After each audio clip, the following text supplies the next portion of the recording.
We haven't seen a defense like this, y'all, maybe in decades. I was going to say, Stephen A., to your point, there's a difference when you play shadow defense like we saw Mikal Bridges do, where there's space, and it's just to slow you down a little bit, to get you off beat, as opposed to the defense that OKC plays you, where they're up underneath you, literally with their chin in your chest, forcing you one way or the other. And the one thing that you always, crazy.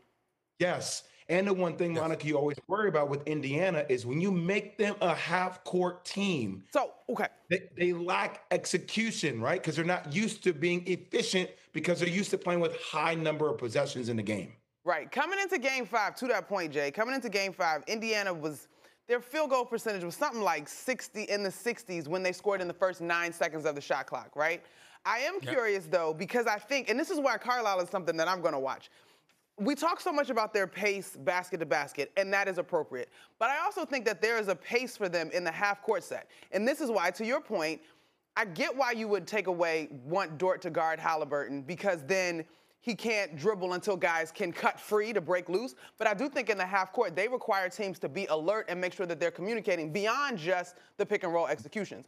I actually wonder if the matchup is going to be more important to be on Pascal Siakam because of his ability to score at all 3 levels. I think if you make Tyrese one or the other, a scorer or a facilitator, he can still have a decent game. But to me, Pascal Siakam is really at the heart of what the Pacers are able to do. And whether it's Dort, Williams, Caruso, to Stephen A's point, the Thunder have plenty of defenders to throw on him. Well, listen, Jay brought up something about how they get up under you, right? Well, let's understand from a physiological standpoint, okay? Even if you got the ball, you come down a little bit to bend your knees. Most often than not, you don't hold the ball high. You come low. You're looking to make a move. They're all over you. And the second you put the ball on the floor, there is a minimum of 4 hands reaching for the ball. Most of the time, 6. They're like piranhas coming at you. It was like we working the conference finals with Coach Malone, formerly of the Denver Nuggets. He's sitting there and he's like, Ant-Man got to do something. Ant-Man got to do something. But in the same breath, you're asking yourself, what the hell can he do? Yeah. They played a matchup zone against him at times, making it look like man-to-man. This is what they were doing. They were doing it. Like, you saw one dude on him, but at least 2 other dudes in the vicinity. The minute he went one way or the other, they were going to blitz him. It was unreal. And you just found yourself saying, damn, what you going to do? Now, Indiana can score, and we understand they can shoot better than Minnesota can shoot, a little bit, particularly off the dribble.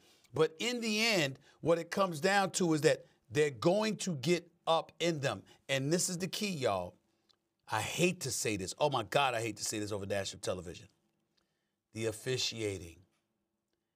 If they let them play, this series is over in 5. This series is over in 5.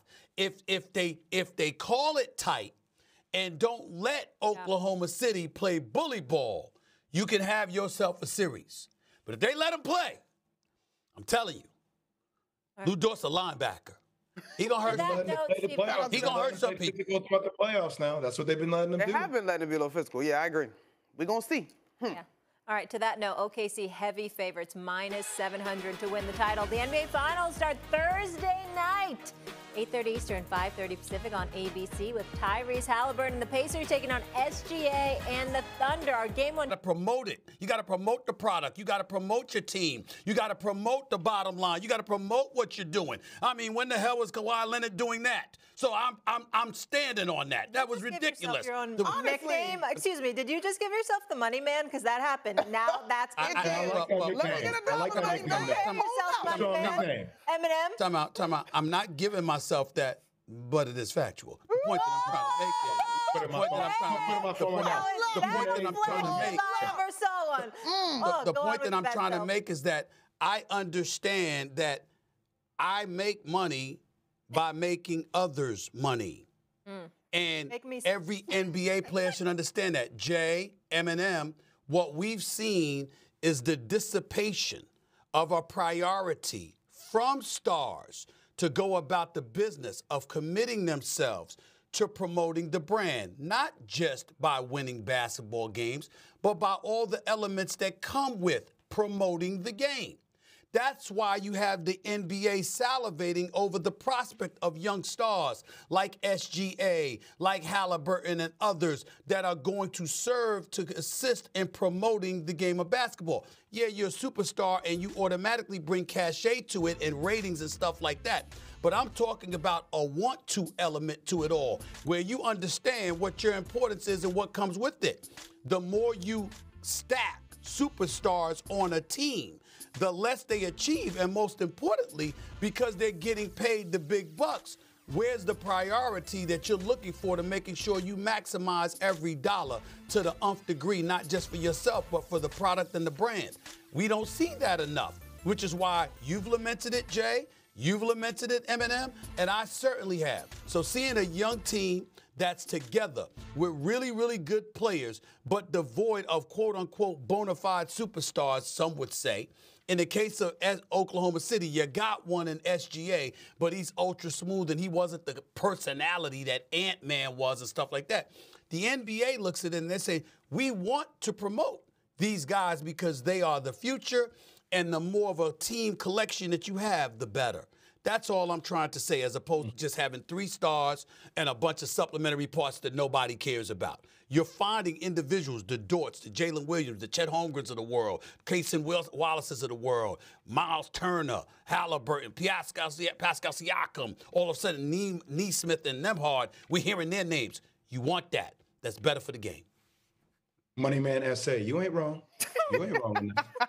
I'm gonna change you on my phone to Money Man SA though. That's a tough. No, I don't do that. I don't do that. I said I've been called that. I didn't say I called myself that. Oh, you've been called that. Even Naismith works for me. Even Naismith works for me. Whoa. That's what they say. That's what they say. That's what they say. That's what they say. To the money sound too. Don't just, you know what I'm saying? All right. There's only one money, and that's Mayweather. There's only one money. That's Mayweather. Yeah, I'm you're not on that man. Come back. You know what I'm saying? Your nickname's different. Go ahead, Jay. I will say I agree with you. I think the days of stacking superstars are over. It's about stacking fit. I think this brings up a very fascinating conversation. And SA, you and I have had conversations about this, about at times the business model of the NFL feels more compelling for owners than the NBA because the shield always comes first, right? The team always comes first. Now, this isn't every example with every superstar, because there's some superstars that you feel, even though how gargantuan they are, they don't feel, or they don't make it be known that they feel bigger than the organization, right? Like you always feel like Steph and Golden State are aligned, right? You feel like Haliburton and Indiana are aligned. You feel like SGA and OKC are aligned. Now, maybe one day they're not, but it feels like they're always on the same page. It does feel like with other collections of superstars, and obviously the second apron has been built into the CBA to push teams away from this, though. But the thought of superstars colliding that seem bigger than the franchise is problematic, right? And I'm all about player empowerment. I am, to a certain point, right? Where it doesn't supersede what the franchise wants to accomplish. And there are examples of certain super teams that have felt bigger than the franchise itself. And I think that's put the league and owners in precarious situations where it feels like they are losing a little bit of control. And I think what you're seeing with the second apron is really smart by the league, because it's giving power back to the franchises free. Right, to say, hey, this is how we want to build. This is what our team culture is. And you're seeing those prime examples with OKC and with Indiana. But for certain teams like Golden State, you still may have a fit or two because Steph has always set the bar on that alignment between him and the franchise. Well,